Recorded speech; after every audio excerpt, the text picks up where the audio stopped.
Let's jump to crypto really quick because Okay. my starter question was, why are stocks outperforming crypto? And we talked about the story around stocks, and I think you gave like a reasonable explanation as to why stocks are outperforming so hard. But crypto, why has crypto been underperforming? At least in the last couple of months, it's been flattish, underperforming. And so let's talk about the crypto story. And I want to maybe ask in the broadest way what your base case prediction for crypto this cycle is. I would say for like most Bankless listeners, let me describe the base case as we're in another 4-year cycle, right? We've had 3 of these before. This is the 4th. And so we're expecting something like the other 3, right? Where we get the seasons in crypto, we get winter, we get spring, we get summer, we get fall, and we get winter again, right? It's 4 years, 4 seasons, and we are maybe somewhere between spring and summer. Maybe we're in summer, we're just in the summer doldrums, but we're still in a bull market, and the best is yet to come. Our friend Raoul Pal calls this a banana zone, where he thinks things are going to like shoot up as they have in other cycles. So that's probably the base case prediction that most crypto natives have been thinking about. This is another 4-year cycle, and of course, these cycles don't play up only. It can get slow for times, but we're still in the bull season. We're still in summer, entering summer, something like this, and the best is yet to come. What is your base case prediction for crypto? Let's call it this cycle. So I'll tend to agree with that. I think we're kind of, late May and the weather's a little bit below average and it's raining out, but, summer is still coming. And I am generally bullish on the space. And my maxi friends on crypto Twitter are still trying to rip my heart out because I've been saying some nice things about the ETF. So let me explain my position. Okay.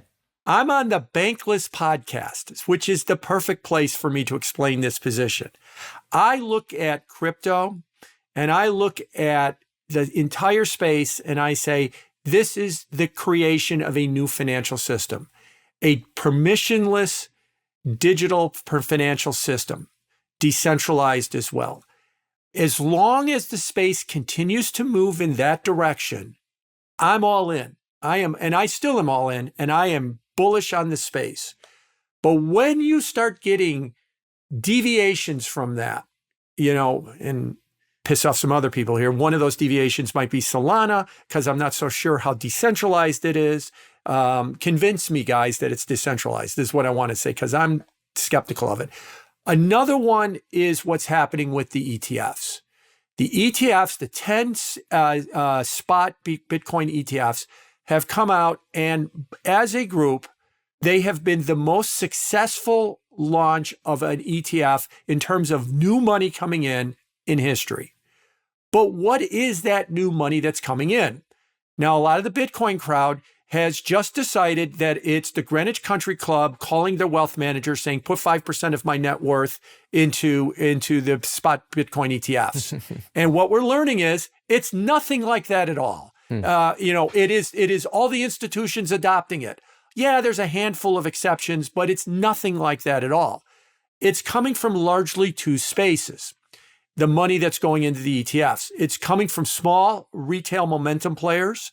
I used to call them degens. I'm going to stop calling them degens because I realize that that's an inflammatory word and I don't want to get hung up on that. And most of it is coming from on-chain. CryptoQuant, JP Morgan have done some analysis that at its peak, $16 billion has gone into the ETFs. Where has that money come from? They're estimating $13 billion of it was on-chain in a wallet, and they just moved it back to their regulated brokerage account, and they bought Larry Fink's Magic ETF. If that's what we're doing with these ETFs, is we're giving people an incentive to get off on-chain. It's too hard to do your taxes. It's too tough. I don't have to remember that. Eric Balchunas tweeted out that no one's got time to remember a 12-word seed phrase. The ETF fixes that. Right. Yeah, well, that's the end of the crypto space. If we're all going to just say, screw the L2s and screw all the DEXs and screw all the electronic wallets, and sorry, MetaMask and everybody else, we're going to just all go back into our Schwab account and we're going to buy Larry Fink's ETF, we're not going to get there. And that's what my concern has been, is that we're going in the other direction. It should be a wake-up call to the devs that is, I've been in this space since 2017. And I would argue to you, it's 100x easier to traffic in the digital space now than it was 7 years ago. But for most normies, it's still impossible. Even Coinbase is impossible for them. They're just comfortable in their current TradFi account, and they want to buy the facsimile of crypto, which is the spot ETF. But again, if you want to go the next step, you need to develop a whole ecosystem. And in order to develop an ecosystem, you need to get people on chain. And the ETFs are not the gateway. Oh yeah, we're going to take a bunch of normies and they're going to buy the Bitcoin ETF and they're going to get comfortable and then they're going to research it and then they're going to open up an electronic wallet and it's going to be the gateway to get them in. It's the opposite. It's the gateway to get them back in the TradFi.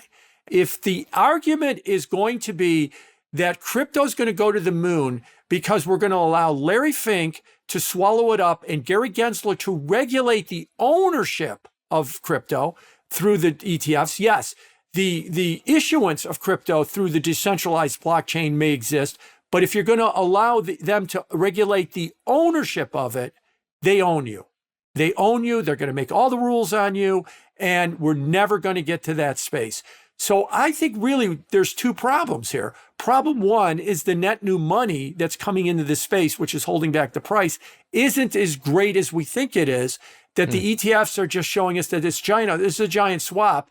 People out of their electronic wallets into their regulated brokerage exchanges.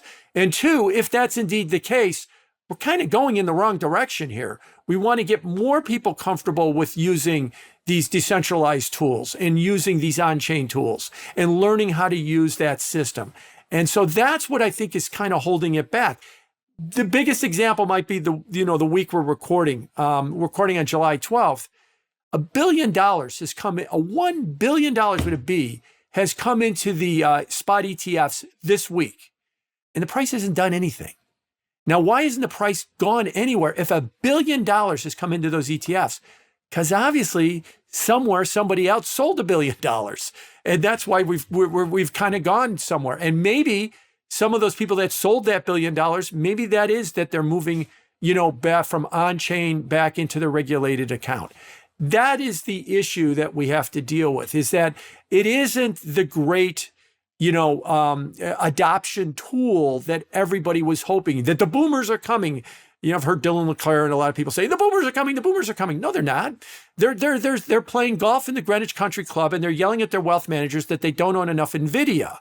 In Bitcoin, just give me an NVIDIA. That's really the conversation they're having with their wealth managers. They're not really having a Bitcoin conversation with them right now. And so that's really where the problem faces, is that it's stuck behind that AI narrative.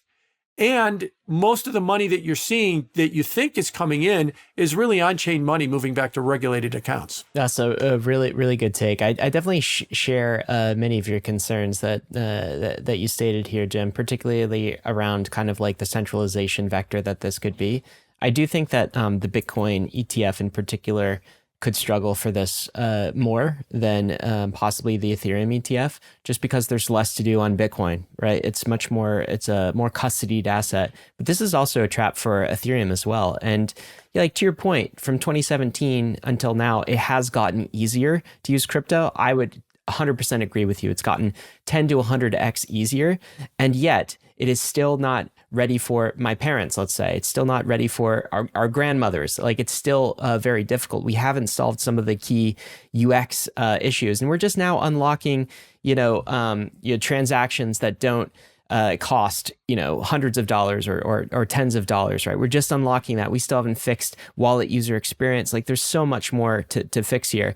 So while the ETF stuff is cool in a way, I guess your message is be cautious. This is not going to be the thing that takes crypto to the moon. To continue leveling up your crypto game, then you need to get on the Bankless newsletter. It's the world's most popular crypto email and is completely free. Just click below to sign up.